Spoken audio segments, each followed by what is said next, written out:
Hello दोस्तों, आप सभी को वेदिका द हिंदू न्यूज़ एनालिसिस कार्यक्रम में स्वागत है। आज हम दिसंबर 22, 2020 के हिंदू न्यूज़पेपर को देखने वाले हैं। आज का पहला आर्टिकल है house panel moves law to keep a check on private hospital. इस आर्टिकल को हम एक standing committee on home affairs के रिपोर्ट के आधार पे या रिकमेंडेशंस के आधार पे इस आर्टिकल को हम डिस्कस करने वाले हैं। तो जैसे कि हम सबको पता है, कोविड-19 पैंडमिक के बारे में हेल्थ, इकोनॉमी और नेशनल डिज़ास्टर मैनेजमेंट अथॉरिटी का रोल बहुत ही इम्पोर्टेंट हुआ है। तो हेल्थ क्षेत्रों में जो भी काम अब तक हुआ है उनमें क्या बदलाव लाने की आवश्यकता है और इकोनॉमी के क्षेत्र में कैसे काम हुए हैं इस पैंडमिक के दौरान और आगे क्या करने की आवश्यकता है, तो इन विचारों के बारे में यहाँ बात करने वाले हैं। तो पहले हेल्थ क्षेत्र में देखा जाए तो पब्लिक हेल्थ एक्ट एक नेशनल लेवल जो लीगल प्रोविजंस दे सके सरकार को, ताकि वो प्राइवेट हॉस्पिटल्स को कंट्रोल कर सके। जैसे कि पैंडमिक समय में हमने देखा था, प्राइवेट हॉस्पिटल्स ने जो बेड्स कोविड पेशेंट्स के लिए रिजर्व किए थे उस पर बहुत ज़्यादा पैसा उन्होंने कलेक्ट किया। तो ऐसे कारणों में या ऐसे पैंडमिक के समय में सरकार को ज़्यादा पावर हो ताकि वो प्राइवेट हॉस्पिटल्स को कंट्रोल कर सके, उस वजह से एक पब्लिक हेल्थ एक्ट की ज़रूरत है, नेशनल लेवल पे कहा गया है।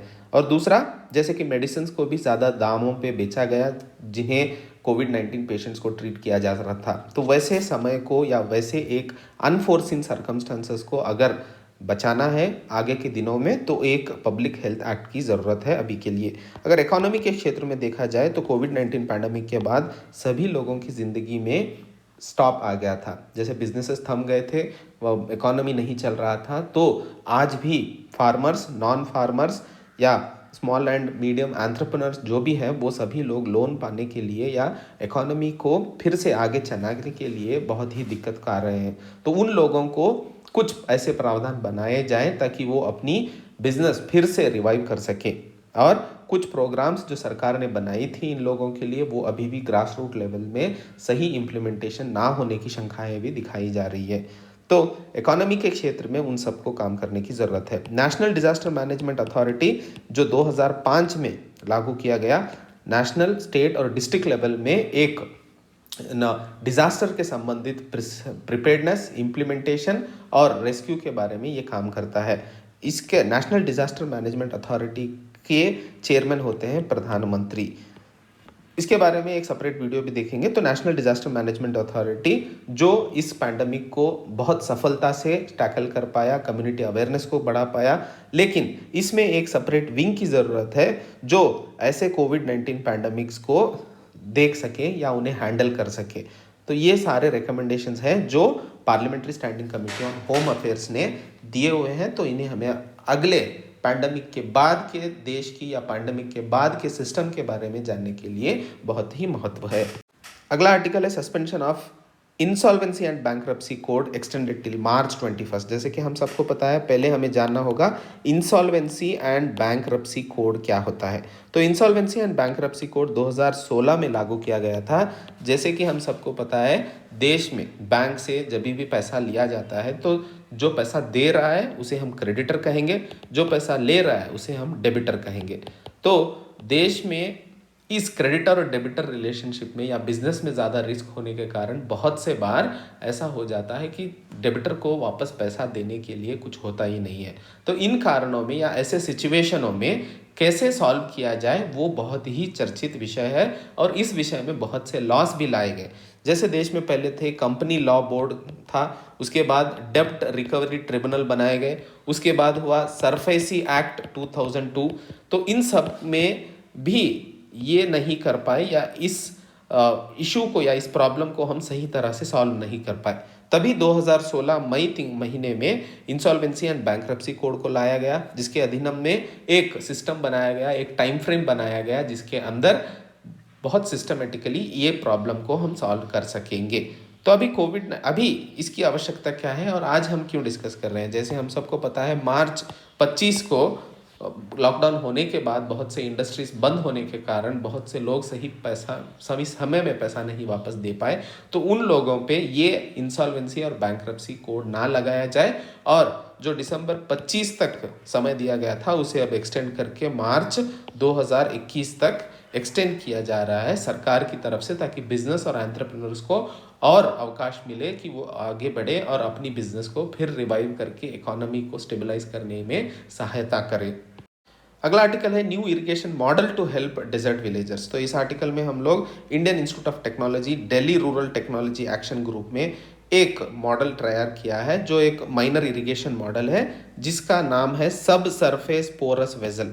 तो यहाँ पे एक मटके के बारे में बात कर रहे हैं जो मटका अगर कुछ 8 से 9 लीटर तक पानी होल्ड कर सकता है, तो हम लोगों को ड्रिप इरिगेशन के बारे में बताया है। तो ये मटका जो होता है वहाँ के लोकल मटेरियल जो सैंड डेजर्ट सैंड होता है उसके साथ कुछ कार्बन मटेरियल भी ऐड करके ये मटके को तैयार करने के वजह से जो भी आजू बाजू में जो सैंड रहेगा या ज़मीन रहेगी उस ज़मीन को हम कुछ भी उगाने के लिए या माइनर इरिगेशन करने के लिए उपयोग कर सकते हैं। तो डेजर्ट रीजन में जैसे कि पानी की कमी बहुत ज़्यादा होती है और कोविड-19 के बाद खाने की अवेलेबिलिटी में बहुत दिक्कत था और लोगों को शहरों में जाके कमा सके उसमें भी बहुत ही डिफ़िकल्टीज थे। तो ये एक मॉडल जो कोविड-19 पैंडमिक के दौरान ट्राई किया गया, ये मॉडल बहुत ही सक्सेसफुल हुआ है और वहाँ के लोकल लोगों को या अपनी डेली सेल्फ सफिशिएंसी के लिए बहुत ही हेल्पफुल हुआ है।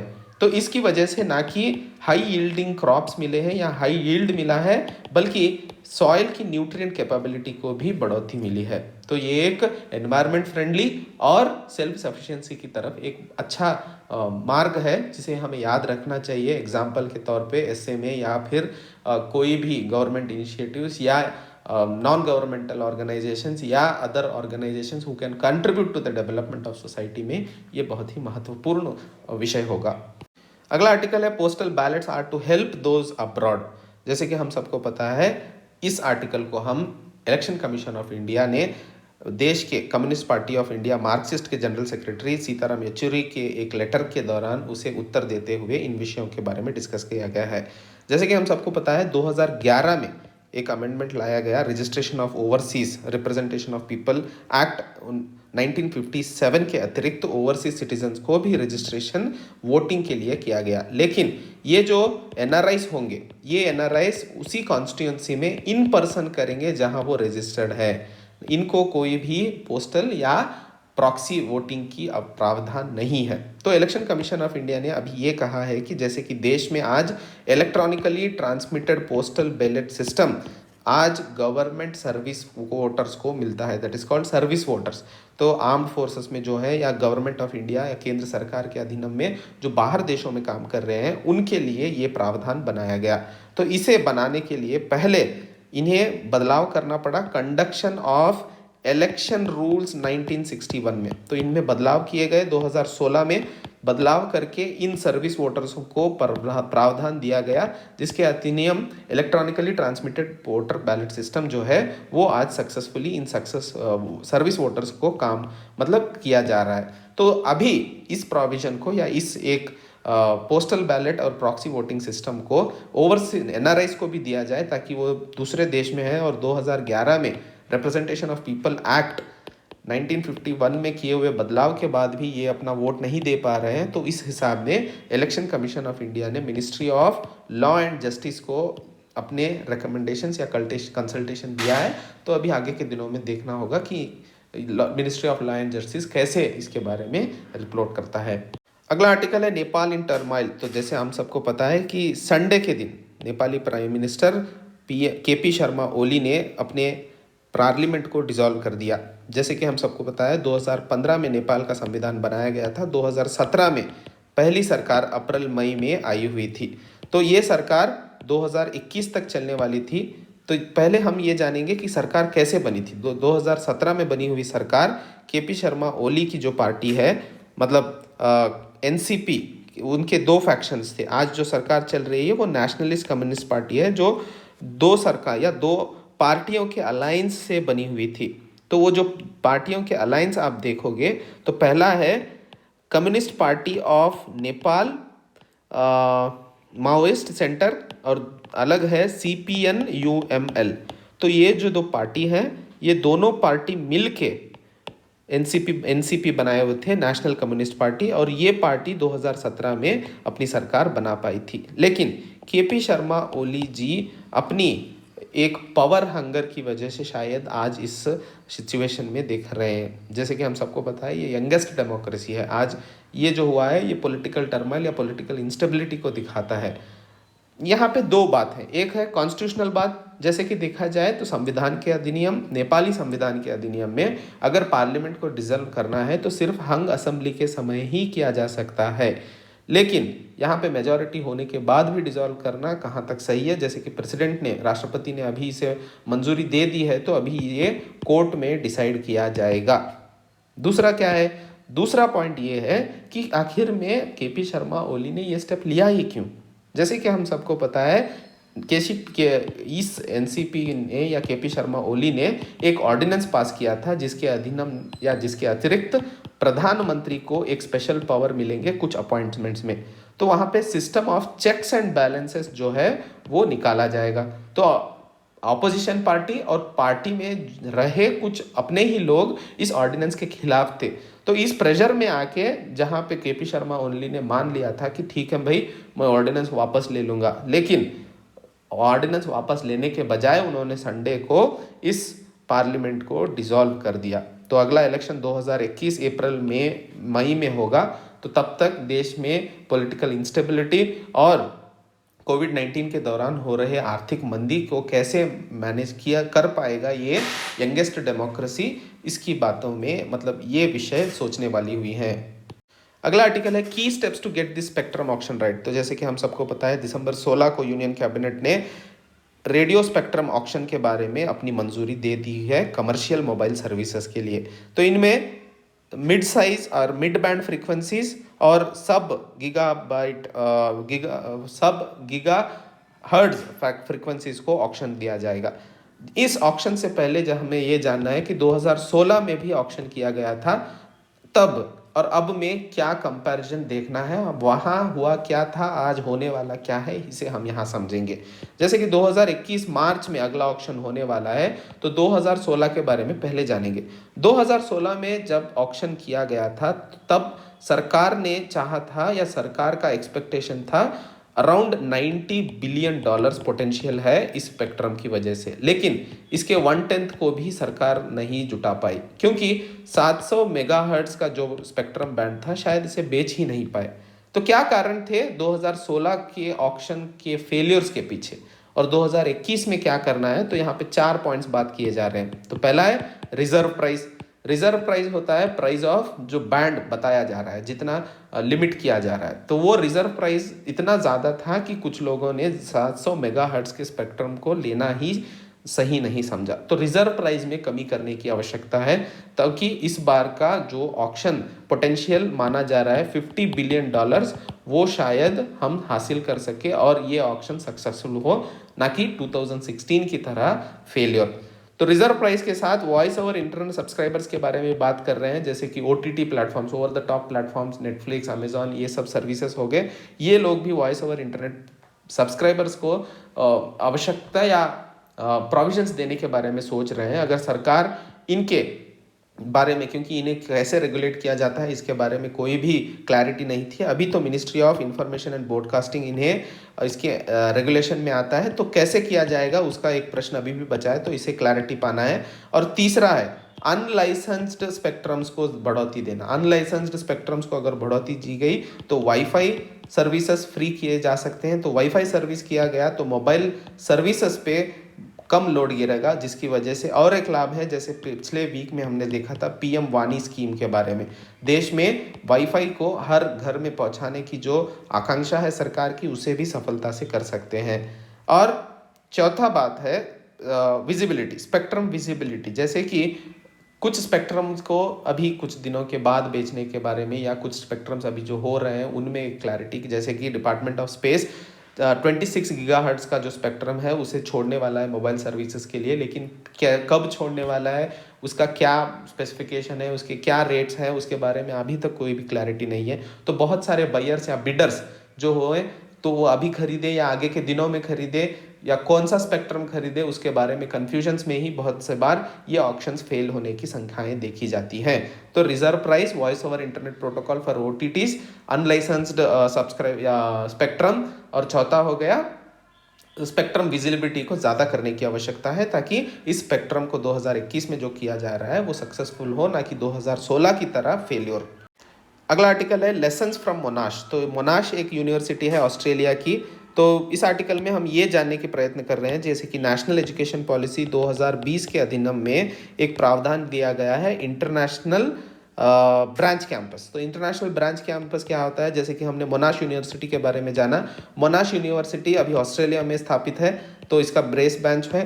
तो मोनाश ने साउथ अफ्रीका में अपना एक ब्रांच खोला है, उसे हम इंटरनेशनल ब्रांच कैंपस कहते हैं। तो नेशनल एजुकेशन पॉलिसी ने कहा है कि वर्ल्ड रैंकिंग में जो भी 100 यूनिवर्सिटीज़ है, उन्हें हमारे देश में इंटरनेशनल ब्रांच ऑफिस बनाने के प्रावधान दिए जाएंगे। तो इस आर्टिकल में हम ये देखने वाले हैं कि सच में क्या ये यूज़फुल होगा, और होगा तो कैसे होगा। आज पूरे विश्व में देखा जाए तो 300 इंटरनेशनल ब्रांच कैंपसेस हैं अराउंड 80 कंट्रीज़ में। ज़्यादातर कैंपसेस यूके, यूएसए, फ्रांस और रशिया के हैं, जो चाइना, मलेशिया, कतार और सिंगापुर में स्थापित हुए हैं। आज भारत के भी इंटरनेशनल ब्रांच कैंपसेस हैं Australia, Mauritius, Uzbekistan, Singapore, Nepal और श्रीलंका में। लेकिन यहाँ पे उदाहरण हम मोनाश का क्यों ले रहे हैं, क्योंकि इसके बदलाव हुए हैं। जैसे 2001 में मोनाश ने साउथ अफ्रीका में अपना ब्रांच ऑफिस खोला था, लेकिन जब वो खुला था उसके बाद उन्होंने पार्टनरशिप की एक यूएस बेस्ड कंपनी के साथ। तब उन लोगों ने 1.3 मिलियन डॉलर्स इसमें इन्वेस्ट किया था। लेकिन 2018 के अगर स्ट्रक्चर्स देखा जाए तो अराउंड 4000 स्टूडेंट्स इसमें पढ़ रहे थे।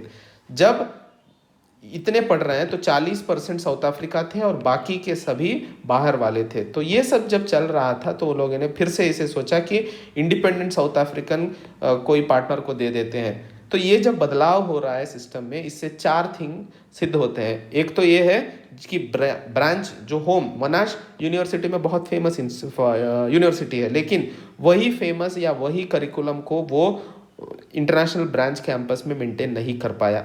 दूसरा होता है फैकल्टी, क्योंकि जो भी लेते हैं वो कॉन्ट्रेक्चुअल बेसिस पे होते हैं, वो क्वालिटी ऑफ प्रोग्राम नहीं दे पाएंगे। चौथा होता है एक्विजिशन, जो भी मॉडल फॉलो किया जा रहा है वहाँ पे वो मॉडल दूसरे राष्ट्रों में नहीं फॉलो किया जा सकता। चौथा रिजल्ट्स, तो सेम रिजल्ट्स जो मोनाश अपने ऑस्ट्रेलिया में दे रहा था वो साउथ अफ्रीका में नहीं दे पाया। तो आज भारत के विषय में भी जैसे नेशनल एजुकेशन पॉलिसी में इस इंटरनेशनल ब्रांच कैंपसेस के बारे में एक प्रावधान दिया गया है, तो वो कैसे और कितना इम्प्रूव या रिजल्ट्स दे सकता है उसके बारे में सोचने की आवश्यकता है। अगला आर्टिकल है humans are still core to digital India. तो इस आर्टिकल में जैसे हमने देखे हैं पैंडेमिक के समय या पैंडेमिक के बाद कुछ लोगों को, जैसे कि ऑनलाइन फूड का हो गया, खाने के बारे में स्विगी या जोमेटो या कोई भी सर्विसेज के बारे में किसी ना किसी का हेल्प चाहिए था। तो आज देश में ई गवर्नमेंट फाउंडेशन के साथ आपती इंस्टीट्यूट मिलकर एक नए डिजिटल इंडिया के बारे में सोच कर रहे हैं। तो इसे इम्प्लीमेंट करने के लिए क्या ज़रूरी है, जैसे कि आज भी देश में देखा जाए तो गरीब किसान, गरीब महिला, गरीब पिछड़े जात वाले, इन लोगों को अगर कोई भी गवर्नमेंट सर्विसेज की आवश्यकता है तो उन्हें एक बहुत बड़ा बैरियर मिलता है गवर्नमेंट और सिटीजन्स के बीच में। इस बैरियर को छांगने के लिए एक मध्यवर्ती की आवश्यकता होती है, जो आज भी हमें गवर्नमेंट ऑफिसर्स के सामने मिलते हैं। तो इन लोगों के लिए, जो सेक्शन ऑफ पीपल को गवर्नमेंट एक्सेस बहुत डिफ़िकल्ट होता है, तो उन लोगों के लिए ये मध्यवर्ती लोग बहुत ही इम्पोर्टेंट हैं। और आज देश में ये मध्यवर्ती ही सरकार पे हुए या सरकार की जो भी कार्यक्रम है उन्हें लोगों तक पहुंचाना और लोगों को सरकार पे भरोसा दिलाना, ये लोगों का बहुत ही बड़ा काम है। तो इस डिजिटल इंडिया प्रोग्राम को भी अगर लोगों तक घर घर पहुंचाना है तो इन मध्यवर्तियों को कैपेसिटी बिल्डिंग करके, उनको नॉलेज अवेयरनेस करके गांव-गांव में पहुंचाने के लिए इनकी रोल की इम्पोर्टेंस के बारे में हम यहाँ डिस्कस कर रहे हैं। तो ये एक बहुत ही सीधा साधा आर्टिकल है, role of middleman in order to make sure that the services of the government in with respect to digital India reach the rural household। तो यहाँ कहा जा रहा है कि मध्यवर्ती का जो रोल है, ताकि गवर्नमेंट का डिजिटल इंडिया प्रोग्राम गांव के हर दरवाजे तक पहुंच सके, तो वो हम यहाँ देख रहे हैं। तो ये हुआ आज का दी हिंदू न्यूज़ एनालिसिस कार्यक्रम। दोस्तों फिर मिलेंगे कल के हिंदू न्यूज़पेपर के साथ। तब तक के लिए आप हर दिन नया कुछ सीखें, अपनी हेल्थ अच्छे से देख ले। जय हिंद, जय भारत।